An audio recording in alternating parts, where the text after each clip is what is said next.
Welcome to the Women in Industry podcast. My name is Kirsty Davies-Chinnock, and today my guest is Lee Lovett. She is the co-founder of Soho Lighting. The Soho Lighting Company was born from modest beginnings and has grown to achieve international recognition for the design and quality of its electrical and lighting products.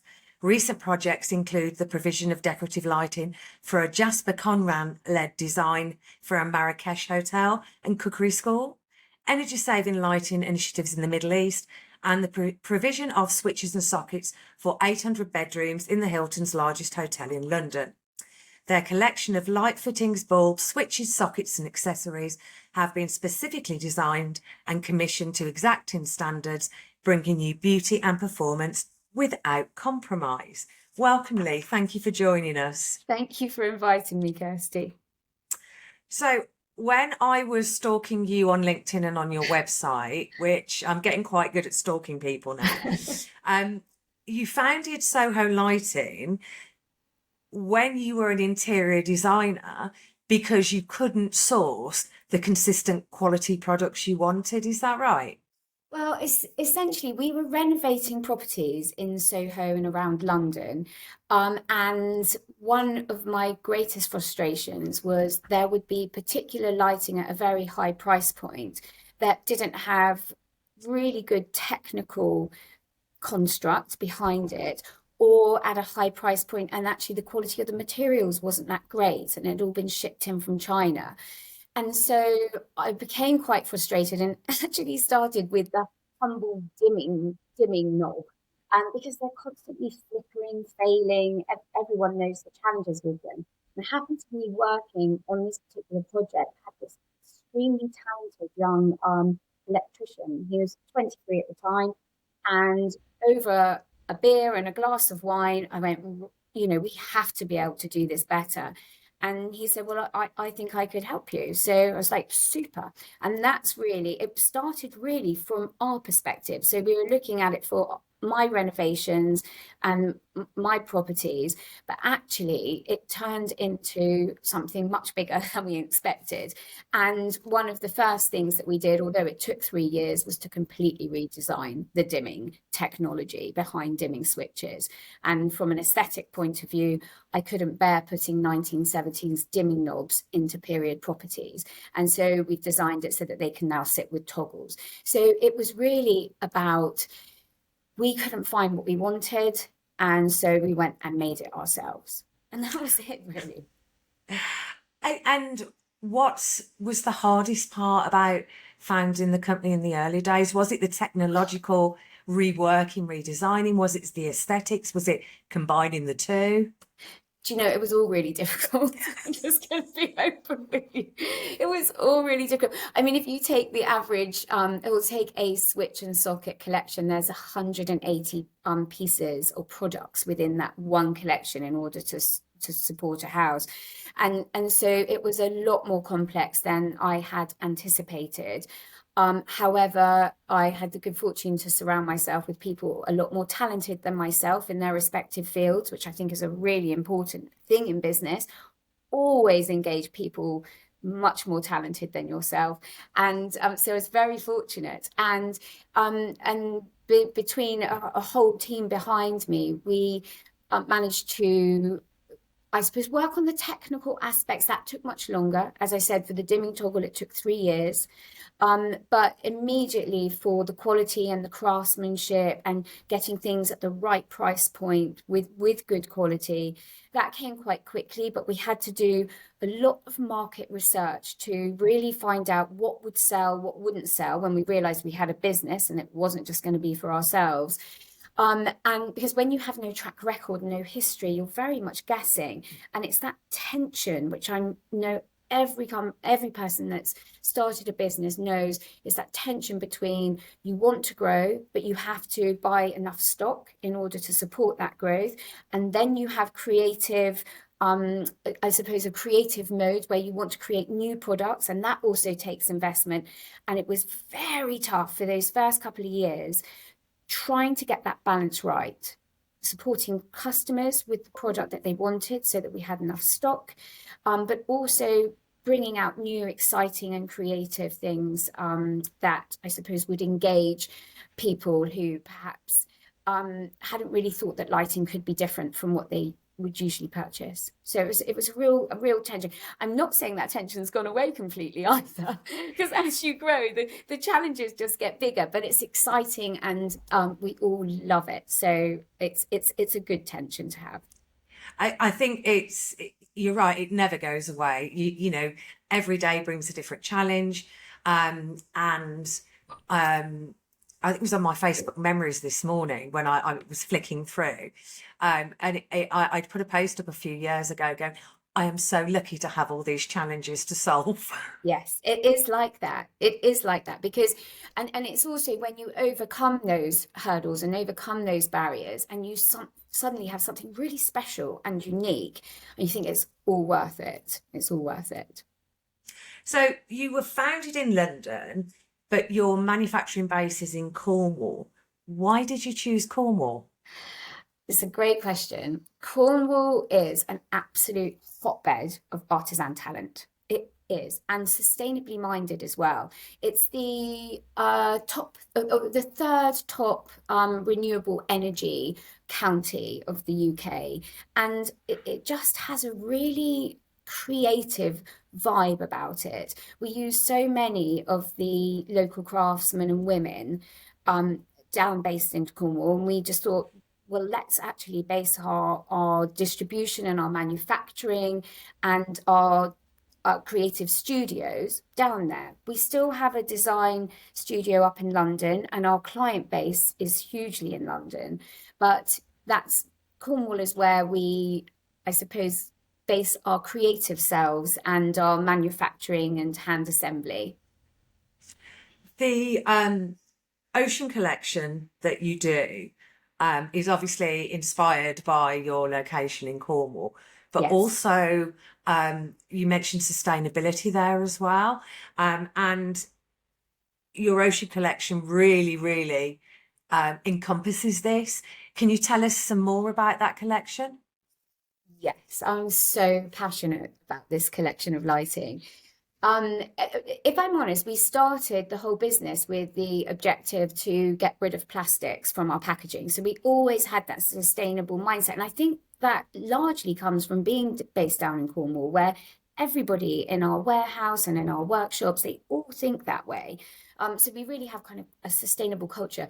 But the Ocean Collection, there is a retired, well, not retired, a fisherman who now has a new career down in Newlyn Harbour called Ian, who owns a company called Fishy Filaments.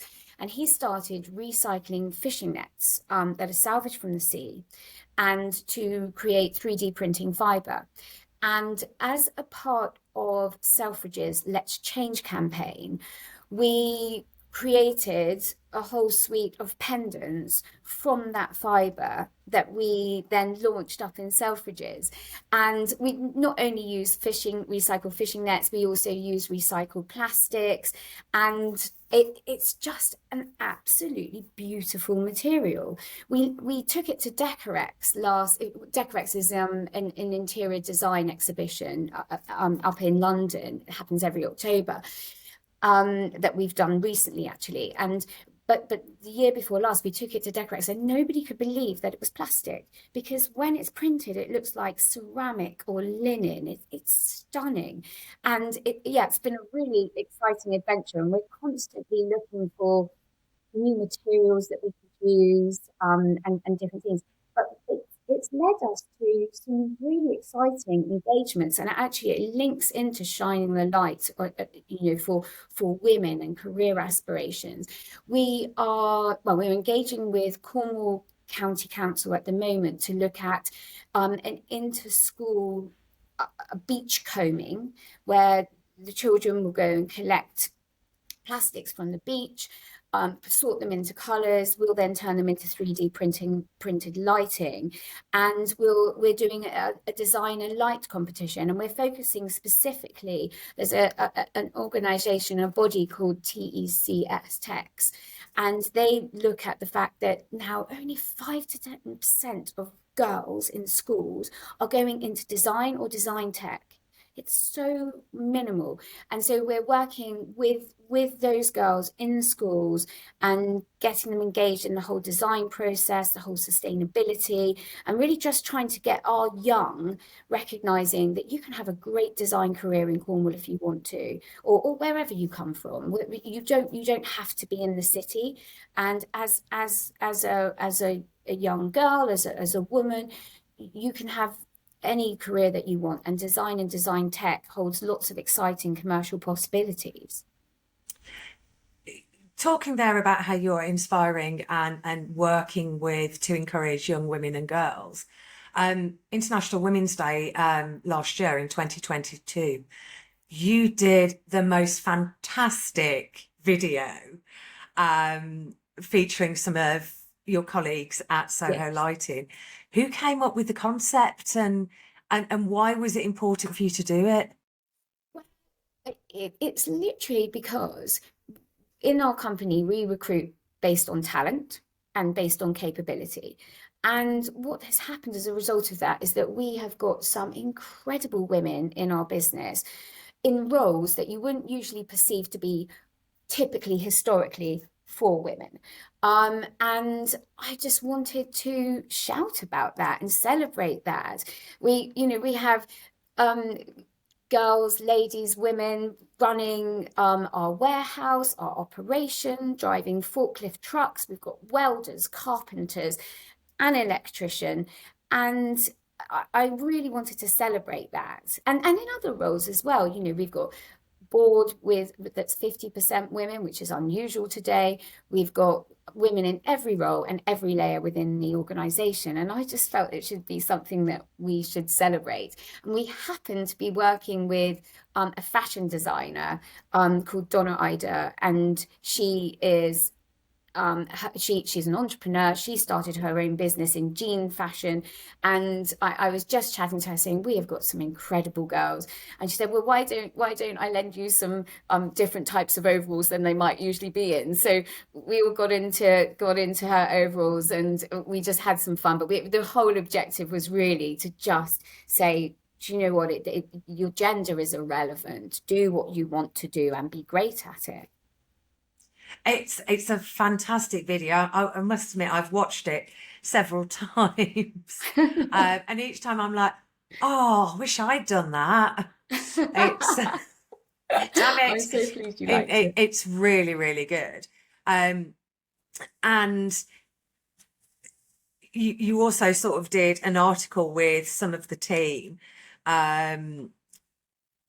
when you released the video, and you sort of said that you find it really, really important to champion women and women at work and to give them a voice. Yes.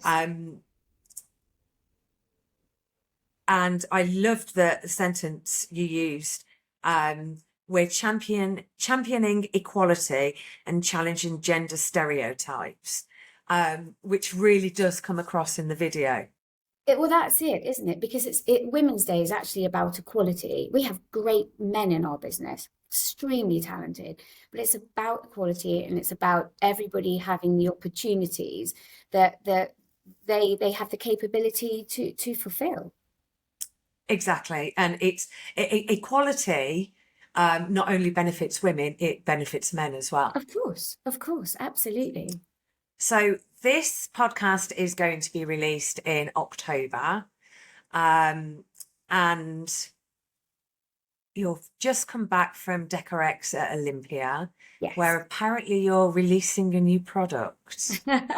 We did. So as we've discussed, I'm just passionate about sustainability, and all the, I suppose, electrical components of our lighting are geared around efficiency and making things better, more efficient, more friendly to the environment. And we have just launched, again, it's been a few years in design, but just launched a new solar, I keep calling it the solar system, and everyone says, Lee, it's not about the planet, but a new solar powered lighting system, because essentially with solar power currently, you'll buy a light, they're not overly well made. You stick them in the garden for a year, the solar panel runs out, and then you chuck it away and you buy something else. I mean, it's just so detrimental to the planet.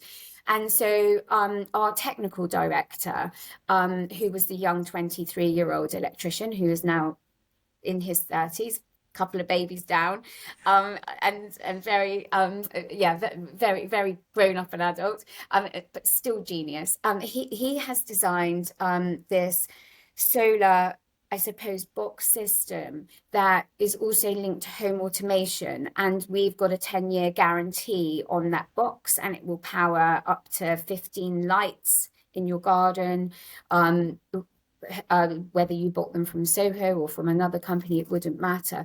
But the key thing is that it's using renewable energy, and in terms of the sunshine that's readily available. We like to hope in England sometimes, but it's one of those things that he's designed it so that it's also can link into home automation. So the way that we're able to preserve the battery is by you can command it, switch it on and off yourself manually or through Alexa, but also we can tune it into timing, so it can be on a timer. So obviously with solar power at the moment, when the light goes down, when the sun goes down, the lights come on and they're just burning all through the night, which actually is really bad for the wildlife as well, and it disturbs their natural habitat.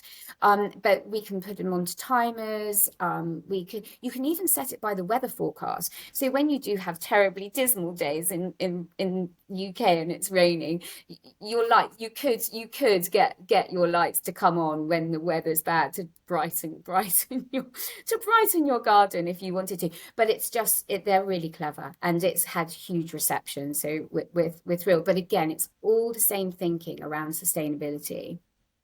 That is one of those ideas that when somebody tells you about it, you go, oh, that's really obvious. Why hasn't anyone done that before? Yeah, because it feels exactly that way, doesn't it? And it came about again because we were sat in the garden a few years ago, and I was just getting really cross about the quality of the lighting, of the solar lighting in the garden, and the fact that after 2 years I had to chuck it away.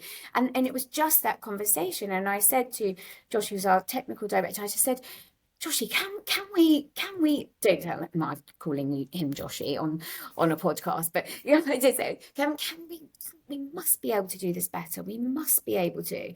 And so he's been designing away in the background, and and I'm just thrilled with the outcome. So it's great.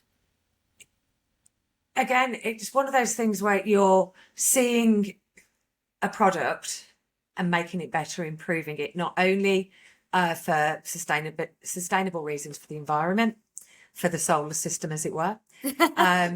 Those planets. But for the consumer, I mean, I know last year we had that really, really hot summer. I'd got a couple of sort of jab in the ground solar lights. Well, my Labrador, one of them is very good at pulling them out and then running about, and then she crunches it and breaks the plastic, and then you want to make sure they aren't injured. So I'd bought a couple that you hang from hooks. Yes. I'd made sure they were metal and not plastic. But of course there are lots of plastic elements, and basically they're rubbish. Yeah. You've got like 3 tiny little dots of light in the ball. And they're quite nice sort of metal hanging lanterns on 2 hooks, but they don't actually give us any light. And it's really just a waste of money. Yeah, and that's it. And then we kind of feed into this whole throwaway thing, and it doesn't have to be like that. It just needs some rethinking and obviously some talent, and electrical talent. But it just needs companies to sit there and think, there has to be a better way. And I think it's so important to start rethinking rather than just repeating. But it also means that you're giving your customers more of a reason to default to you as their supplier, because you're constantly innovating. You're constantly giving improved products that are going to make their hotel or refurbishment of a house or whatever better because they've got a more reliable, better quality product. Well, that's it, and that's again the whole objective. And what's been really interesting, just going back right to the beginning when we had the dimming toggles, and we've redesigned the dimming technology. What's happening is that clients now, I've had a number of clients who said, do you mind if we put your technology? We've already got our switches and sockets in situ. Do you mind if we buy the technology to go into the back boxes? And we designed them so that they would seamlessly go into most people's. So, and we're really delighted about that. Don't get me wrong, we'd love to sell ours all the time, but sometimes people already have things in situ. And what's happening is people are saying, look, we've got these already, but can we put your technology in? And we're like, absolutely yes. And we show them how. And so it is building that relationship with your consumer base. A lot of interior designers and architects who get involved with a lot of projects are now beginning. I mean, it's taken a few years, obviously, and that was one of the challenges at the start when you said what were the biggest challenges. So it's like trying to get a credible reputation, but we're growing that now, and so people that work in the industry are beginning to come to us more and more and more. And what's great about that is then they're helping us to design new products, because they'll say that we feel there's a gap here. Can you do anything with this, and we're or in this sort of field? And because I mean we are accredited with Made in Britain, because we're a lighting company. We're always going to have to source certain components from abroad. There's really no option for any lighting company. But what we can do in the UK, we absolutely do. And because we can be flexible, and we can design new products here, turn them around fairly quickly, use our interior designers and architects to help test them, and then we have a whole new suite to take out to everybody that fills a gap that perhaps hadn't been filled before. So it works really beautifully. And what it's doing as well, of course, is it's just showing your willingness to collaborate rather than just to raise an invoice. It's about longevity of the relationship. And I think it's been quite interesting. A lot of the women I've spoken to on this podcast are trailblazing the way in collaborating rather than just having purely transactional companies. And I think that's going to increase more and more as the world changes around us. Yeah, I mean, let's hope so. I mean, there's nothing negative come out of a great collaboration. It's just the way forwards, and it makes it's one of the most exciting parts of our company, I think, or the bit that I really enjoy. No matter what it's collaborating on, I think with many heads you always get a better outcome. So, looking at your career journey, and your personal life as well, what's the best piece of advice you've ever been given? It's quite tough, isn't it? I suppose there's two aspects to it for me. I suppose there's like a mantra, a way of being, in that my parents, my family have always instilled in me, you can do whatever you want to do. And, when there's a problem, go and find the solution to ensure that you can do whatever you want to do. But you do have to work hard. Always that caveat. And they were right. You do have to work hard. So I think that's more sort of what's been ingrained in me, that kind of belief in that way. But I suppose in terms of advice from business, it's absolutely about people, that your business is only ever going to be as successful as the people that you have in it.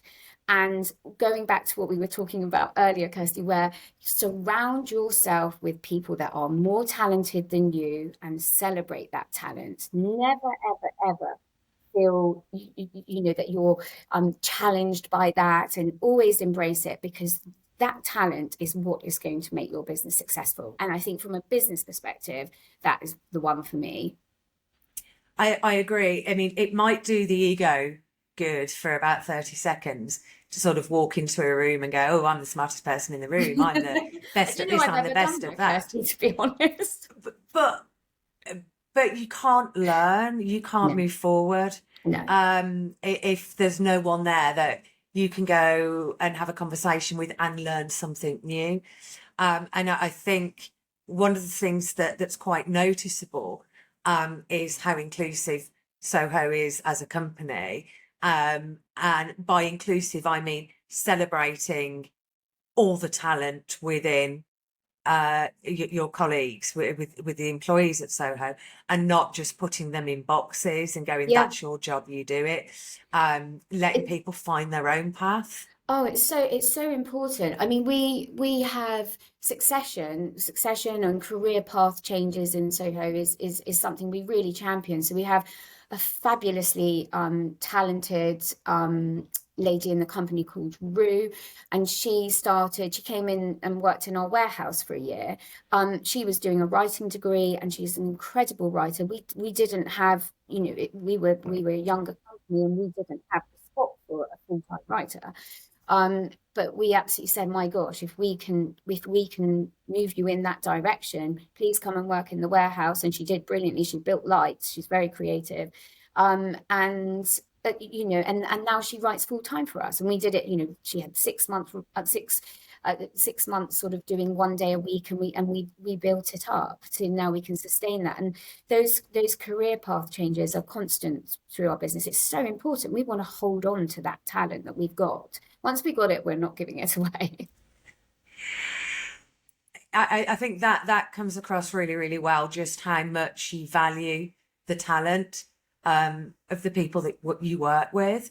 But on a personal level, it's just so, there's no better feeling than seeing someone exceed on their career path, Yes. and knowing that you've helped them. They've done the work, they've done it themselves, but you've been there, just to hold their hand a bit, give them a nudge, you know, promote them when they're not sure they can do it, but you know that they can, Yeah, yeah. and just see them grow as an individual and flourish. I just think that's something that I always love seeing, and it sounds that a lot of people are flourishing at Soho Lighting.